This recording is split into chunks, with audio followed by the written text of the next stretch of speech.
ఆవకాయ మన అందరిది, గోంగూర పచ్చడి మనదేలే. ఆవకాయ మన అందరిది, గోంగూర పచ్చడి మనదేలే. ఎందుకు పిజ్జాలెందుకు బర్గర్లెందుకు పాస్తాలింకెందుకులే. ఎందుకు పిజ్జాలెందుకు బర్గర్లెందుకు పాస్తాలింకెందుకులే. ఆవకాయ మన అందరిది, గోంగూర పచ్చడి మనదేలే.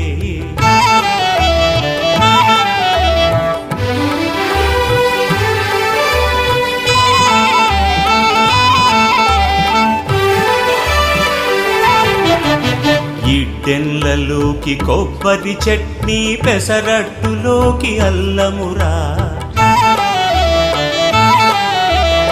ఇడ్డెన్లలోకి కొబ్బరి చట్నీ, పెసరట్టులో కారము చెప్పాను కదండి. ఒక మానికి 3 గ్లాసులు, 3 చిన్న గ్లాసులు ఆవు పిండి,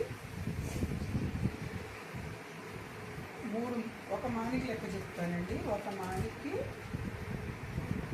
3 చిన్న గ్లాసులు ఉప్పు, 3 చిన్న గ్లాసులు కారము,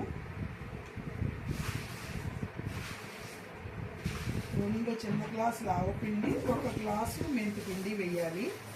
ఒక 2 గుప్పెడు మెంతులు వేసుకోవచ్చు, 1 చిన్న గ్లాసు మెంతులు వేసుకోవచ్చు. ఇవన్నీ కలిపి ఇలా కలిపేసుకోవాలండి. ఇవన్నీ కలిపేసుకుని రెడీ చేసుకుని అప్పుడు మనం ఆయిల్ ఒక దాంట్లో వేసుకోవాలండి. ఇలాగా ఒక ఆయిల్ ఇలా వేసుకోవాలి. నిలబడితే కనిపిస్తుందండి. ఆయిల్ ఇలా వేసుకుని ముక్కలు దీంట్లో డిప్ చేయాలండి. ముక్కలు ఆయిల్లో డిప్ చేస్తేనే మనకి పచ్చడికి బాగా పడుతుందండి. ముక్కలు ఆయిల్లో డిప్ చేసి, కొంతమంది ఏం చేస్తారంటే ముందు ముక్కలు వేసేసి ఆయిల్ లాస్ట్లో పోస్తారండి. కానీ అది కరెక్ట్ కాదండి. ముందు ఆయిల్లో డిప్ చేస్తే అప్పుడు మీకు ఇవన్నీ చాలా బాగా కలుస్తాయి. ఇలా వేయాలండి. ఇలా వేసుకోవాలి. ఇది మా అమ్మగారు అయితే ఇలా చేసేవాళ్ళండి. 1 ఇయర్ బయట పెట్టినా కూడా అసలు ఏం తెలియదు కాదు.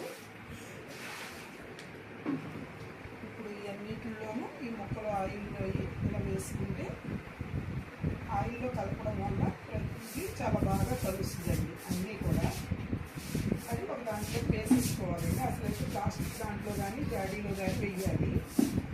ప్రజెంట్ అవి అవైలబిలిటీ లేవండి. అందుకని నేను స్టీల్ దాంట్లో వేస్తున్నాను. కానీ ఈవినింగ్కి మార్చేయాలి, ఉంచకూడదు.